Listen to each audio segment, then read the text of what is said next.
아침 7시에 찾아가는 하나님의 말씀 서주호 목사입니다.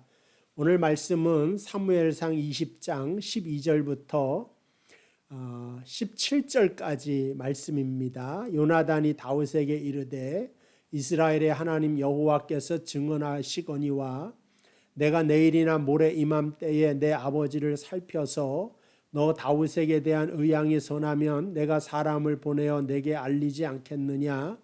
그러나 만일 내 아버지께서 너를 해치려 하는데도 내가 이 일을 내게 알려주어 너를 보내어 평안하게 가게 하지 아니하면 여호와께서 나 요나단에게 벌을 내리시고 또 내리시기를 원하노라.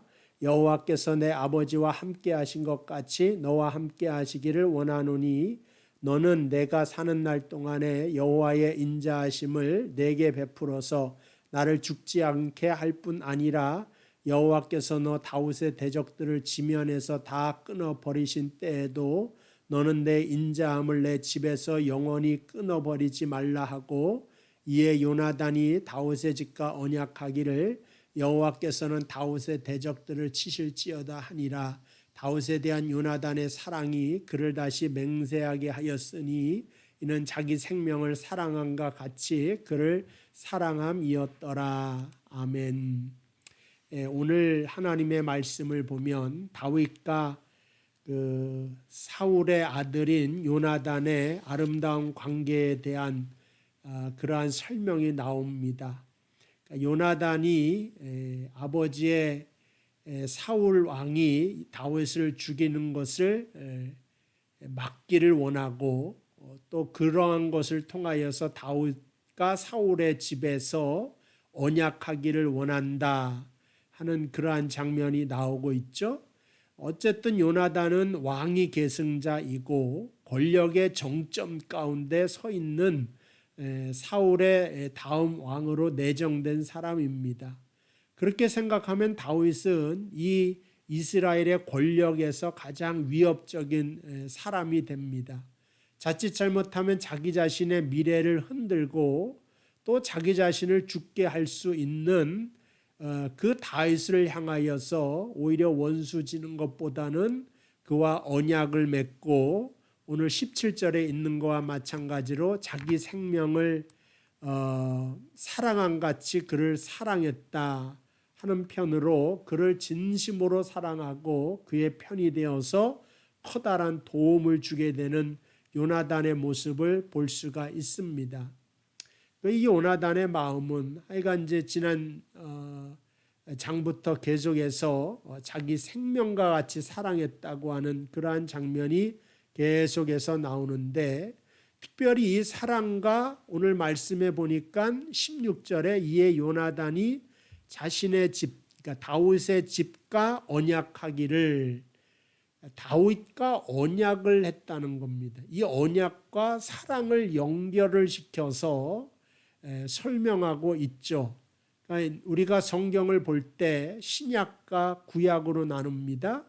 옛날 언약과 새로운 언약이다. 근데 옛날 언약이라고 해서 뭐 잘못됐다거나 지나갔다거나 그런 것이 아니라 시기적으로 오래되었다 그런 의미예요. 그 오래된 언약과 지금 주어진 언약이 실제로는 같은 언약 속에 있고 같은 내용이 하나로 합쳐져서 성경을 만들어낸 것입니다. 그러니까 성경에서는 언약이라고 하는 이 말이 굉장히 중요한 구원의 방편으로 설명되어져 있고 이것을 또 우리에게 알게 하기 위하여서 오늘 다윗과 요나단의 관계를 하나님께서 들어서 우리에게 설명한다. 그렇게 볼 수가 있습니다. 근데 가만히 보면 뜻밖에도 요나단이 다윗에게 부탁을 합니다. 그게 뭐냐면 하나님께서 다윗의 모든 대적을 다 치실 것이다.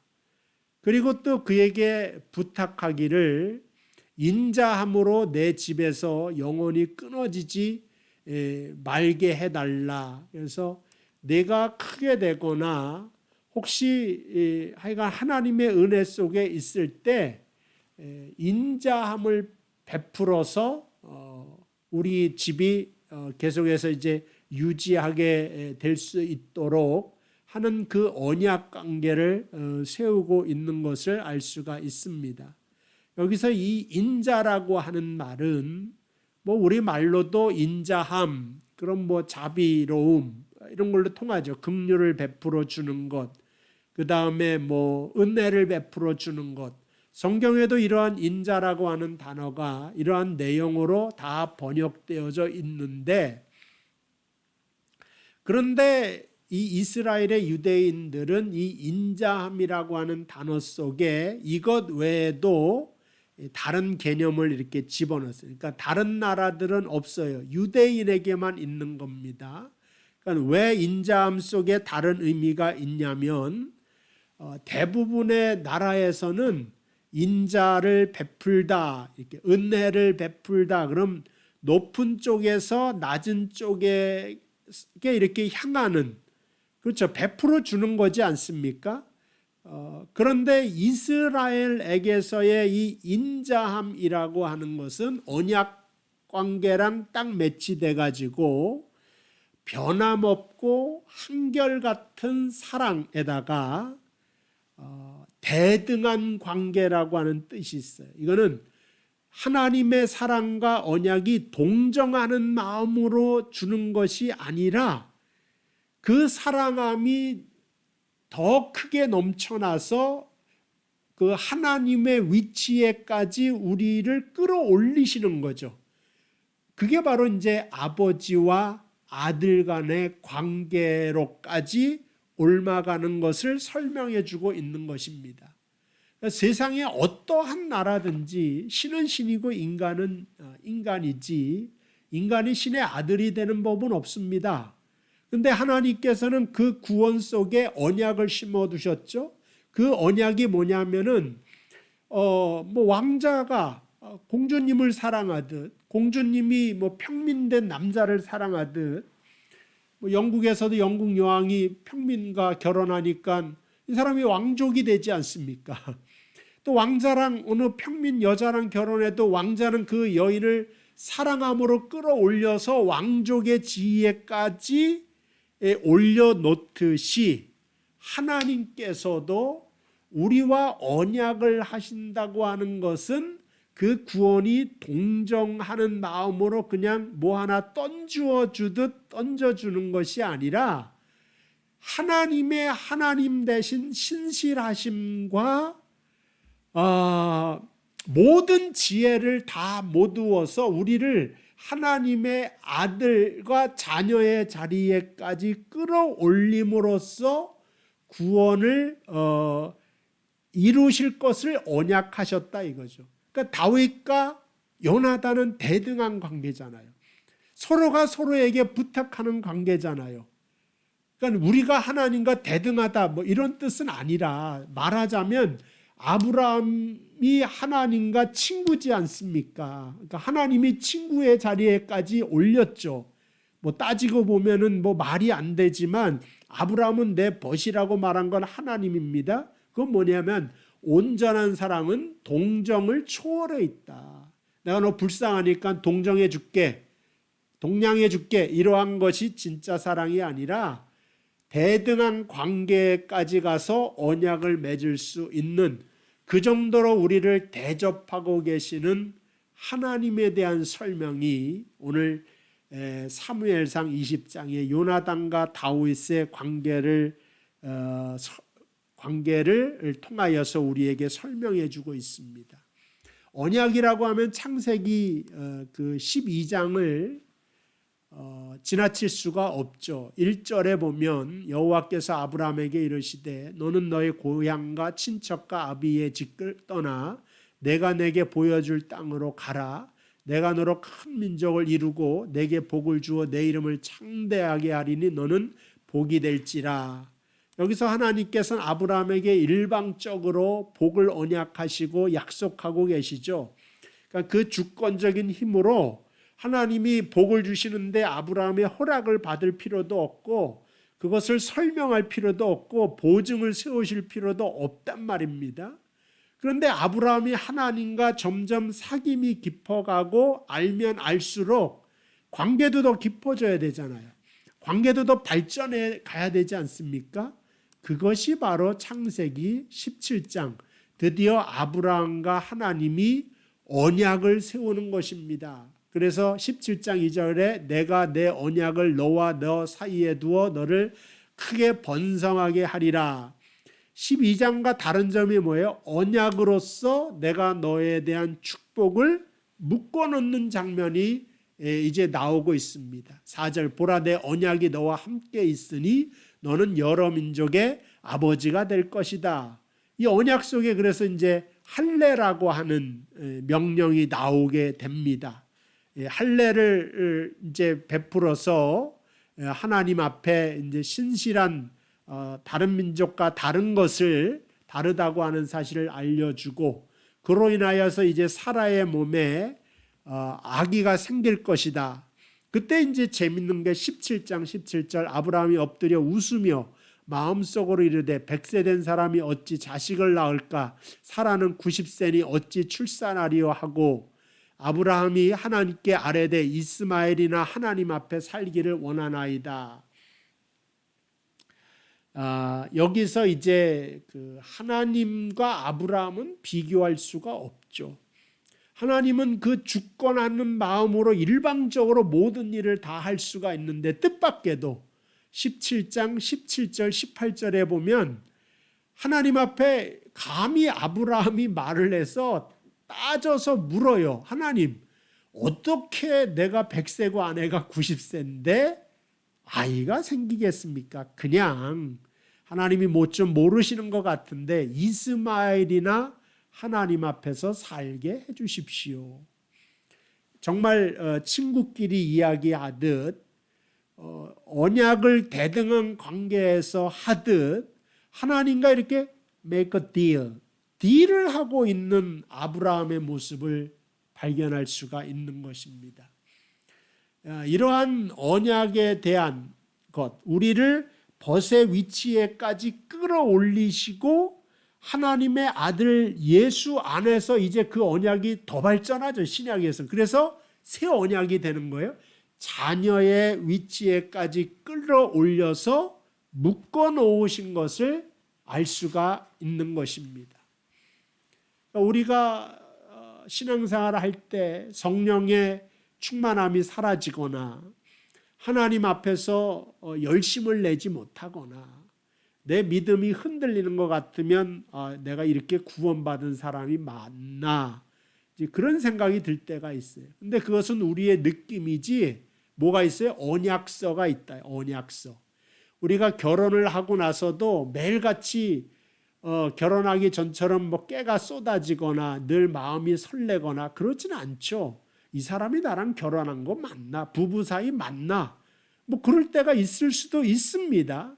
그런데 뭐가 있어요? 결혼 서약서와 그 등록서가 있지 않습니까? 결혼 관계라고 하는 것이 그렇게 하나님은 느낌의 차원이 아닌 영원히 끊어지지 않는 영원한 언약 속에서 우리를 구원하기 위하여 자신과 우리를 묶었다고 하는 사실을 알려주고 있는 것입니다.